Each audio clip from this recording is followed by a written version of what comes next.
Sejahtera, nama saya Jesslyn Tan Yishuan, B0620102990, Bintang S1G2 daripada kumpulan 2. Pengenalan, COVID-19 adalah penyakit yang disebabkan oleh coronavirus baru yang disebut SARS-CoV-2. COVID-19 boleh menyebabkan jangkitan saluran pernafasan. Jangkitan virus ini adalah sama seperti jangkitan selesema yang lain dan komplikasi lebih teruk pada golongan lemah imunisasi badan. Virus ini belum ditemui oleh manusia sebelum ini dan boleh merebak sesama manusia atau haiwan. Pada mulanya, wabak ini telah dikesan pada Wuhan dan Hubei, China dan telah diiktiraf sebagai pandemik oleh Pertubuhan Kesihatan Sedunia pada 11 Mac 2020. Wabak ini sedang berlaku secara global dan tersebar luas di seluruh dunia. Hal ini menyebabkan lebih 188 buah negara dan wilayah dilaporkan kes COVID-19 dan menyebabkan banyak kematian berlaku disebabkan penyakit ini. Antara gejala umum COVID-19 ialah demam, batuk, kering dan sukar bernafas dan mungkin juga akan mengalami gejala-gejala yang lain seperti keletihan, sakit otot, sakit tekak, sakit kepala, kesejukan, muntah dan juga jerit. Perkembangan selanjutnya boleh membawa kepada gejala yang serius iaitu radang paru-paru yang teruk, sindrom kesusahan pernafasan akut, sepsis, kejutan septik dan membawa kepada kematian. Faktor-faktor penularan COVID-19 ialah melalui titisan pernafasan dan juga sentuhan. COVID-19 akan dijangkit dari individu ke individu melalui titisan pernafasan yang dikeluarkan oleh seseorang dari hidung atau mulut yang tersebar apabila seseorang itu yang mempunyai virus COVID-19 sedang batuk atau bersin. Titisan ini merentasi objek dan permukaan sekelilingnya dan menyebabkan orang lain kemudian akan berjangkitan COVID-19 apabila mereka menyentuh objek dan permukaan sekeliling dan turut menyentuh mata, hidung dan mulutnya. Wabak COVID-19 juga akan menular apabila seseorang itu berdekatan dengan pesakit COVID-19 yang batuk atau bersin atau melepaskan titisan di udara. Jangkitan oleh virus COVID-19 biasanya didiagnosis berdasarkan pemeriksaan PCR test dengan menggunakan sampel swab tenggorokan. Melalui swab test, seseorang itu akan diambil sampel air liur serta cairan dari tenggorokan dan saluran pernafasan bawah dan seterusnya sampel tersebut akan diteliti dengan teknik reverse transcription polymerase chain reaction. Sekiranya sampel virus pasien memiliki dua gen tersebut, hasil tes dinyatakan positif, iaitu seseorang itu telah dijangkiti virus SARS-CoV-2. Selain itu, virus COVID-19 juga boleh didiagnosis daripada pemeriksaan hematologi lengkap. Pemeriksaan ini dijalankan dengan menggunakan sampel darah untuk melihat angka leukosit, iaitu sel darah putih dan hitung jenis sel limfosit. Pada pasien dengan penyakit COVID-19, angka leukosit biasanya normal atau turun dan angka hitung jenis sel limfosit biasanya turun. Seterusnya, pemeriksaan virus melalui rongga dada yang dijalankan untuk mendeteksi adanya infiltrate atau cairan di paru-paru serta mendeteksi adanya perselubungan yang menandakan adanya peradangan di paru-paru akibat infeksi dari virus. Jangkitan oleh virus COVID-19 boleh didiagnosis melalui pemeriksaan CT scan dada yang bertujuan untuk mendeteksi adanya gambaran ground glass opacity di paru-paru yang merupakan gambaran khas pada pasien yang terinfeksi virus COVID-19 di dalam paru-paru. Masyarakat menghadapi berbagai cabaran dan mendorong mereka mengamalkan norma baru untuk menghalang penularan COVID-19 dan memutuskan rantaian COVID-19. Norma baru bermaksud peraturan yang diterima atau diguna pakai oleh masyarakat disebabkan berlakunya sesuatu perkara seperti pandemik penyakit berjangkit. Norma baru perlu mempunyai kerjasama daripada semua pihak dan masyarakat raya Malaysia untuk memastikan virus ini tidak tersebar berleluasa lagi. Norma baru boleh diamalkan dengan gerak membasuh tangan, berjarakan fizikal dan guna pelitup muka. Rakyat Malaysia juga perlu mengelakkan diri daripada tempat yang sesak, sempit dan tertutup serta bersembang dekat-dekat. Objektif kajian. Yang pertama, mengenal pasti cabaran rakyat Malaysia menghadapi kehidupan normal baru. Yang kedua, mengenal pasti langkah dan cadangan berkenaan untuk masyarakat sentiasa mematuhi kehidupan normal baru. Dan objektif yang ketiga, mengenal pasti kesan kehidupan normal baru kepada masyarakat Malaysia. Selamat sejahtera. Nama saya adalah Dennis Raj, anak lelaki Shanmugam. Nombor matrik B0622010038. Saya dari BTEC Section 1. Metodologi kajian. Metodologi kajian merupakan kaedah dan teknik mengumpul dan menganalisis data supaya dapat menghasilkan bukti yang boleh menyokong sesuatu kajian. Dalam metodologi kajian, pertama adalah reka bentuk kajian. Reka bentuk kajian ini berbentuk kajian tinjauan berbentuk deskriptif. Tujuan kajian ini ialah mengenal pasti cabaran rakyat Malaysia menghadapi kehidupan normal baru dan mengenal pasti langkah dan cadangan berkesan untuk masyarakat sentiasa mematuhi kehidupan normal baru dan mengenal pasti kesan kehidupan normal baru kepada masyarakat Malaysia. Seterusnya, sampel kajian.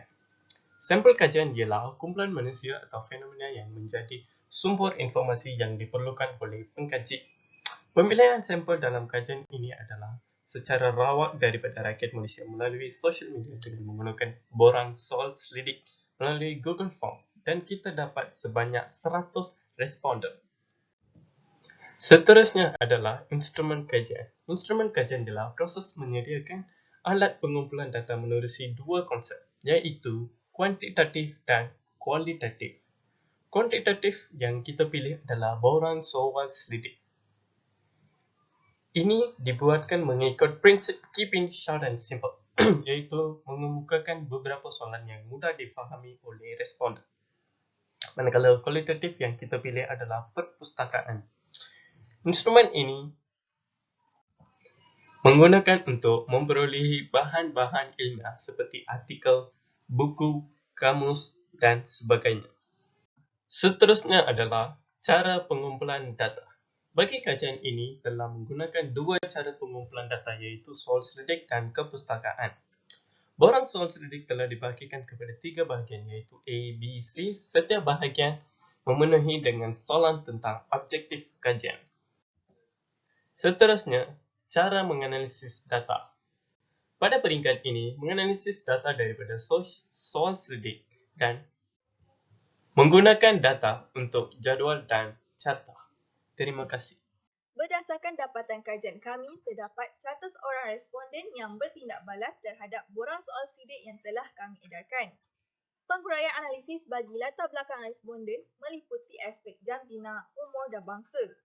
Bagi gambar rajah pertama, menunjukkan majoriti jantina lelaki yang telah menjawab borang soal selidik kami iaitu sebanyak 59%, manakala perempuan hanya 41% dan lain-lain jantina 0%. Bagi gambar rajah kedua pula menunjukkan majoriti responden kami yang berumur 18 hingga 20 tahun yang telah menjawab borang soal selidik kami iaitu sebanyak 75%.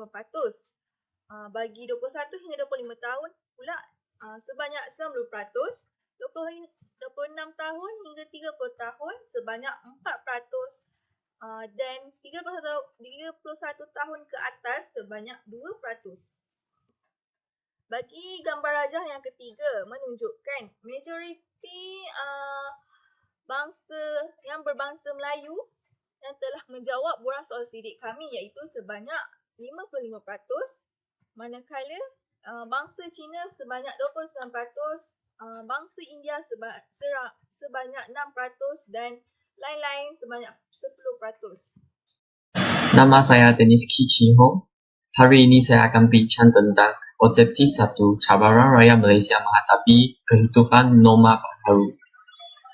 Assalamualaikum warahmatullahi wabarakatuh. Nama saya Muhammad Izul Syafiq bin Rushidi.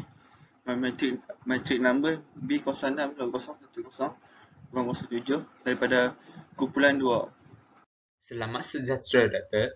Nama saya Choi Liang. Nombor matrik B0660101178. Saya daripada kumpulan 2. Adakah anda bersetuju bahawa guru dan pelajar menghadapi masalah pembelajaran dan pengajaran kerana dijalankan atas talian? Adakah anda bersetuju bahawa pergerakan dan aktiviti harian masyarakat terbatas? Adakah anda bersetuju bahawa kesihatan masyarakat terancam? Dan adakah anda bersetuju bahawa penggunaan pelindung muka dan penjarakan sosial ini merupakan satu bebanan?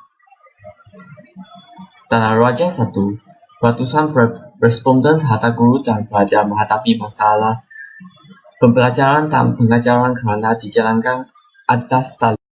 Berdasarkan Raja 1, tetapi majoriti responden memilih pernyataan sangat setuju bagi cabaran raya Malaysia menghadapi kehidupan norma baharu ialah guru dan pelajar menghadapi masalah pembelajaran dan pengajaran kerana dijalankan atas talian iaitu seramai 53 orang atau bersamaan 53% daripada jumlah keseluruhan. Manakala bagi pernyataan setuju ialah seramai 39 orang atau bersamaan 39% daripada jumlah keseluruhan. Bagi pernyataan neutral ialah seramai 7 orang atau bersamaan 7% daripada jumlah keseluruhan. Pernyataan tidak setuju iaitu seramai 1 orang iaitu 1% daripada jumlah keseluruhan dan sangat tidak setuju mencatatkan 0 orang atau bersamaan 0%. Setelah itu, berdasarkan Raja 2 tetapi majoriti responden memilih pernyataan sangat setuju bagi cabaran raya Malaysia menghadapi kehidupan norma baharu ialah penggerakan dan aktiviti harian masyarakat terbatas, iaitu seramai 42 orang atau bersamaan 42% daripada jumlah keseluruhan. Manakala bagi pernyataan setuju iaitu seramai 34 orang atau bersamaan 30% daripada jumlah keseluruhan. Bagi pernyataan neutral ialah seramai 14 orang atau bersamaan 14% daripada jumlah keseluruhan. Akhirnya, pernyataan tidak setuju ialah seramai 6 orang iaitu 6% daripada jumlah keseluruhan dan sangat tidak setuju mencatat 4 orang atau bersamaan 4%. Terusnya, berdasarkan Raja 3 tetapi majoriti responden memilih pernyataan sangat setuju juga bagi cabaran raya Malaysia menghadapi kehidupan norma baharu ialah kesihatan masyarakat terancam, iaitu seramai 56 orang atau bersamaan 56% daripada jumlah keseluruhan. Manakala bagi pernyataan setuju ialah seramai 24 orang atau bersamaan 28% daripada jumlah keseluruhan. Bagi pernyataan neutral ialah seramai 6 orang atau bersamaan 6% daripada jumlah keseluruhan. Pernyataan tidak setuju iaitu seramai 3 orang iaitu 3% daripada jumlah keseluruhan. Dan sangat tidak setuju mencatat 7 orang atau bersamaan 7%. Berdasarkan Raja 4, tetapi majoriti responden memilih pernyataan tidak setuju bagi cabaran raya Malaysia menghadapi kehidupan norma baharu, iaitu penggunaan pelindung muka dan penjarakan sosial ini merupakan satu bebanan. Bagi pernyataan sangat setuju, seramai 17 orang atau bersamaan 17% daripada jumlah keseluruhan. Manakala bagi pernyataan setuju iaitu seramai 15 orang atau bersamaan 15% daripada jumlah keseluruhan. Bagi pernyataan neutral iaitu seramai 21 orang atau bersamaan 21% daripada jumlah keseluruhan. Pernyataan tidak setuju iaitu seramai 25 orang iaitu 25% daripada jumlah keseluruhan dan sangat tidak setuju mencatat 22 orang atau bersamaan 20%. Itu sahaja, terima kasih.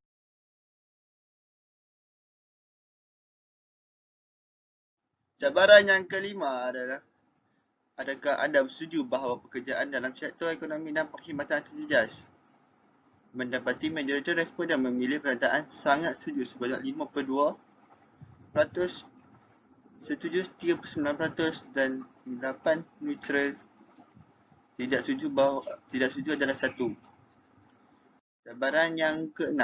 Adakah anda bersetuju bahawa kebanyakan masyarakat yang bekerja sendiri banyak kehilangan sumber pendapatan? Majoriti yang mengatakan sangat setuju adalah 61%, setuju 28%, neutral 11% dan tidak setuju dan sangat tidak setuju bukan 0%.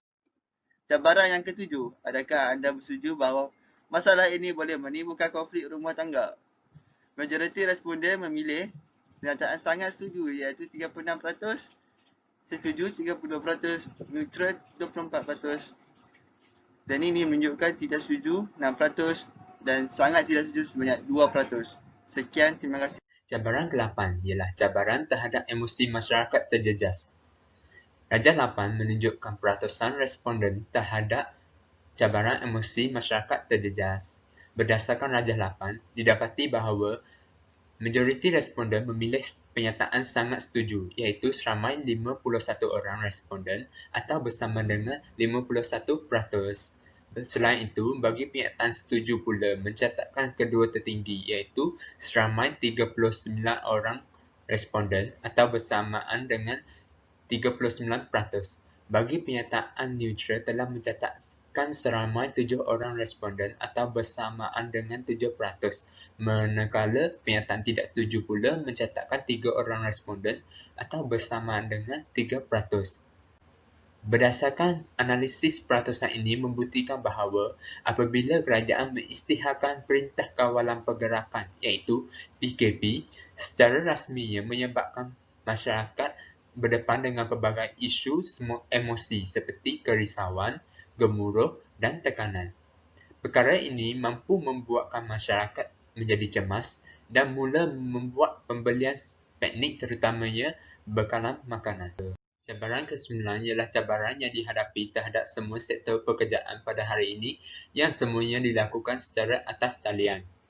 Rajah 9 menunjukkan peratusan responden terhadap cabaran kepada semua sektor pekerjaan pada hari ini yang semuanya dilakukan secara atas talian. Didapati bahawa majoriti responden memilih pernyataan neutral iaitu seramai 28 orang responden atau bersamaan dengan 28%. Seterusnya, bagi pernyataan sangat setuju, didapati mencatat kedua tertinggi iaitu seramai 27 orang responden atau bersamaan dengan 27%. Bagi pernyataan setuju, mencatat seramai 24 orang responden atau bersamaan dengan 24%. Manakala pernyataan tidak setuju mencatat 17 orang responden atau bersamaan dengan 17%. Selain itu, bagi pernyataan sangat tidak setuju didapati telah mencatat tempat terakhir iaitu seramai 4 orang responden atau bersamaan dengan 4%.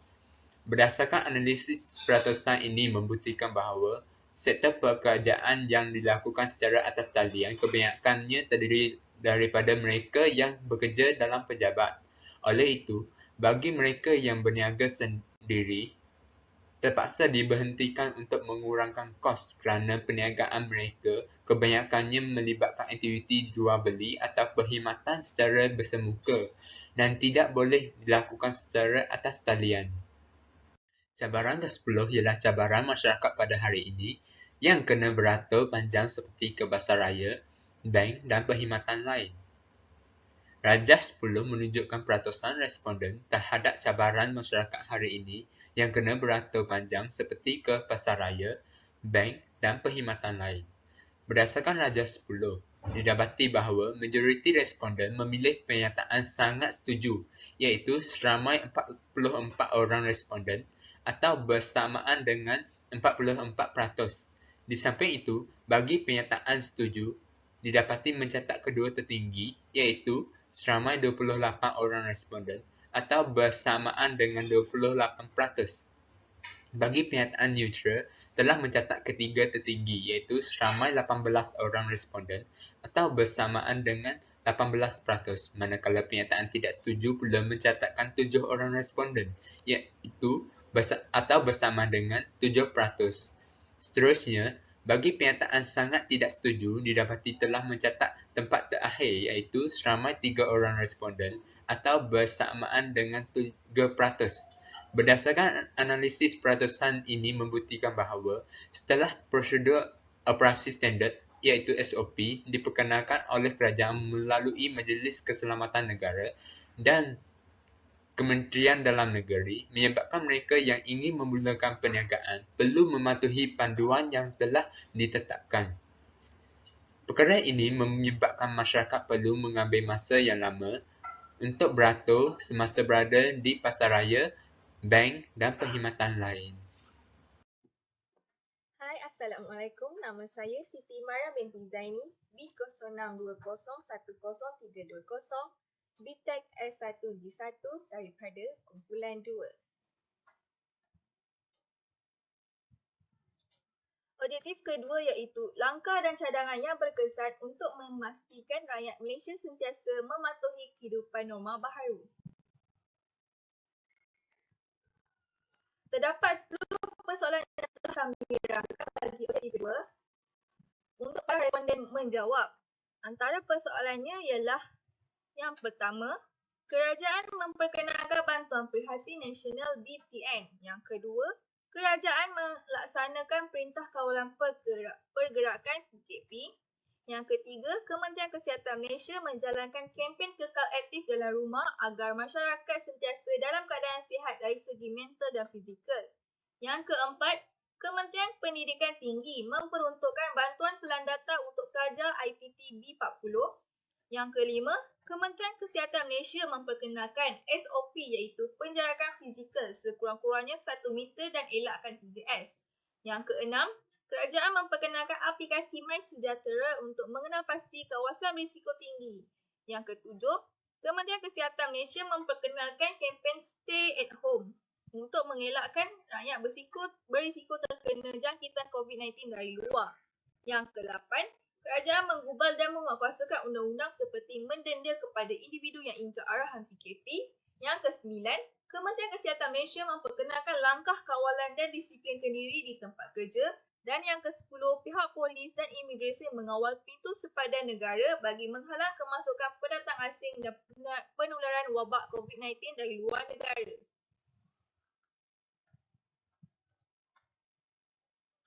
Di sini dapat kita lihat gambar raja bagi peratus persoalan objektif kedua. Bagi peratus persoalan pertama mencatatkan pilihan sangat setuju sebanyak 64%. Bagi pilihan setuju pula mencatatkan 32%, neutral mencatatkan 3%, tidak setuju 1% dan sangat tidak setuju mencatatkan 0%. Bagi peratus persoalan kedua pula, mencatatkan pilihan sangat setuju sebanyak 64%, bagi pilihan setuju pula 29%, neutral sebanyak 7% dan bagi pilihan tidak setuju dan sangat tidak setuju masing-masing mencatatkan 0%. Okey, bagi peratus persoalan ketiga pula, mencatatkan pilihan sangat setuju sebanyak 55%, pilihan setuju 27%, neutral 70%, tidak setuju 1% dan pilihan sangat tidak setuju 0%.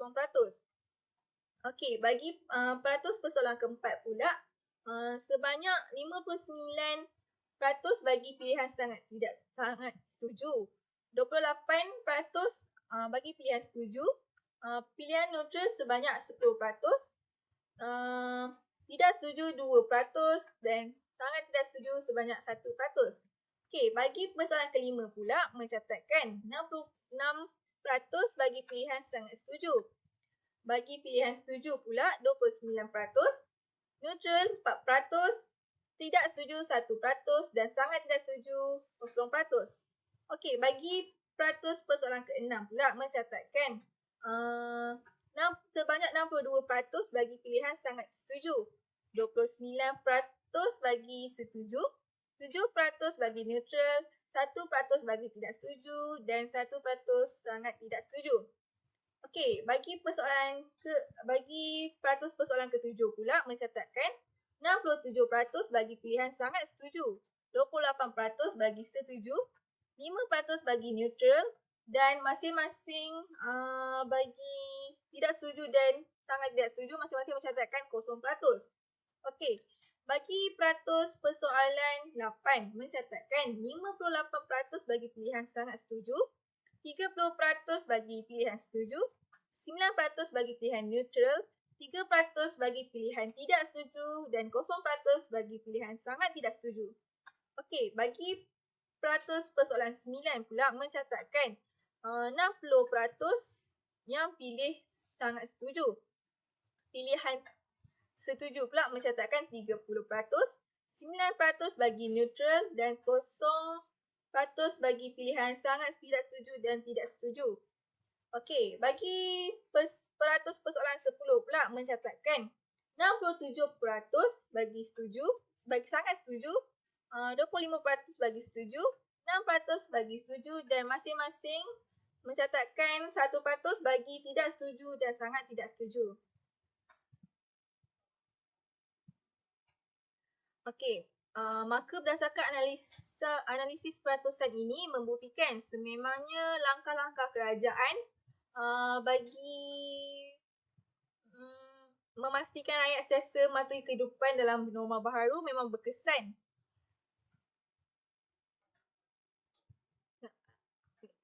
Okey, sekian, terima kasih.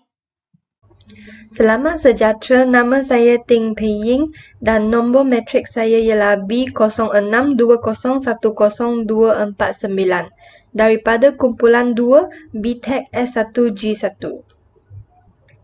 Hari ini saya ingin membentangkan tentang objektif 3 iaitu kesan dalam kehidupan norma baharu kepada masyarakat Malaysia. Dalam objektif 3 terdapat 10 persoalan. Persoalan yang pertama ialah menjadikan masyarakat lebih berdisiplin dalam kehidupan. Yang kedua, menjadikan masyarakat lebih mementingkan kesihatan dan lebih menjaga kebersihan diri. Yang ketiga, menjadikan masyarakat lebih bersedia jika terdapat wabak penyakit baru yang akan melanda di masa hadapan. Yang keempat, masyarakat dapat meluangkan lebih masa bersama dengan keluarga. Yang kelima, menyatu padukan masyarakat dalam memutuskan rangkaian COVID-19. Yang seterusnya, persoalan yang keenam ialah masyarakat pada masa kini lebih menggunakan perkhidmatan online seperti Foodpanda, GrabFood, Shopee, Lazada dan sebagainya. Yang ketujuh, masyarakat lebih cenderung menggunakan perkhidmatan kereta seperti Maxim, MyCar, Grab berbanding dengan penggunaan bas awam bagi mengelakkan risiko dijangkiti oleh COVID-19. Yang ke-8, menjadikan masyarakat lebih bersatu padu dalam menghadapi masalah seperti pandemik COVID-19. Yang ke-9, mendedahkan masyarakat kepada kehidupan berasaskan atas talian dalam melakukan pekerjaan dalam mana-mana sektor ekonomi dan sistem pengajaran dan pembelajaran kepada guru dan pelajar. Dan persoalan yang akhirnya ialah pengalaman norma baharu ini mengurangkan kes jangkitan COVID-19 di Malaysia. Seterusnya ialah peratus persoalan dalam objektif 3. Dalam persoalan yang pertama, terdapat 44% yang mencatatkan sangat setuju, 37% yang mencatatkan setuju dan sebanyak 15% yang mencatatkan neutral. Manakala hanya 2% sahaja yang mencatatkan tidak setuju dan sangat tidak setuju. Dalam persoalan yang kedua, terdapat 57% yang mencatatkan sangat setuju, 31% yang mencatatkan setuju dan sebanyak 11% yang mencatatkan neutral. Manakala hanya 1% sahaja yang mencatatkan sangat tidak setuju. Seterusnya persoalan yang ketiga, terdapat 49% yang mencatatkan sangat setuju, 38% yang mencatatkan setuju dan sebanyak 11% yang mencatatkan neutral. Manakala hanya 1% sahaja yang mencatatkan dalam tidak setuju dan juga sangat tidak setuju. Seterusnya persoalan yang keempat, terdapat 52% yang mencatatkan sangat setuju, 34% yang mencatatkan setuju dan sebanyak 11% yang mencatatkan dalam neutral. Manakala hanya 2% sahaja yang mencatatkan tidak setuju dan 1% sahaja yang mencatatkan dalam sangat tidak setuju. Seterusnya persoalan yang kelima, terdapat 50% yang mencatatkan sangat setuju, 30% yang mencatatkan sangat setuju dan 17% yang mencatatkan pandangan neutral. Manakala hanya 3% sahaja yang mencatatkan dalam tidak setuju.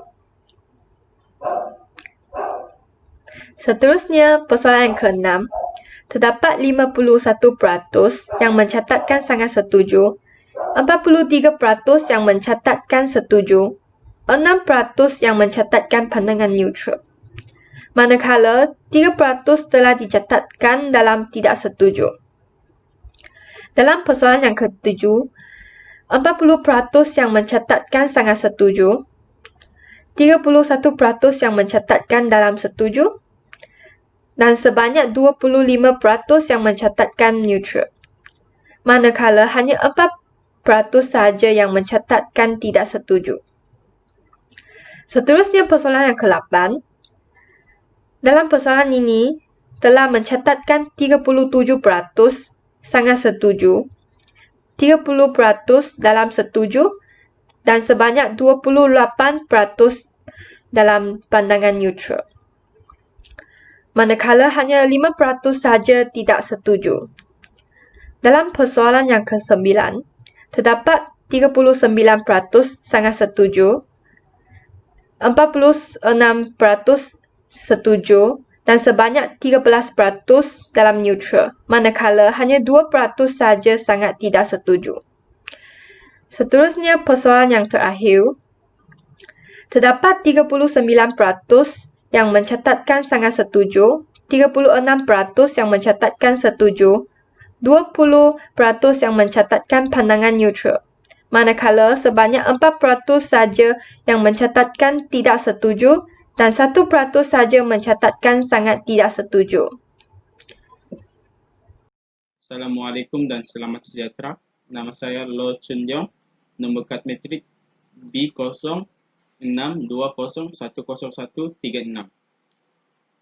Pada hari ini, saya akan mengemukakan 3 langkah atau cadangan dalam mengatasi cabaran semasa pandemik COVID-19 ini. Yang pertama, Kementerian Pendidikan Tinggi perlu memperuntukkan lebih banyak bantuan kepada pelajar IPT khususnya dari golongan B40. Hal ini demikian kerana pelajar IPT menghadapi atau terjejas semasa COVID-19. Dengan bantuan seperti ini, ia dapat mengurangkan beban pelajar dalam menghadapi situasi pada masa kini. Yang kedua, pihak kerajaan melalui Jabatan Kebajikan Masyarakat JKM perlu memberi bantuan kepada golongan gelandangan. JKM boleh memberi bantuan seperti menyediakan tempat tinggal sementara dan memberi makanan percuma.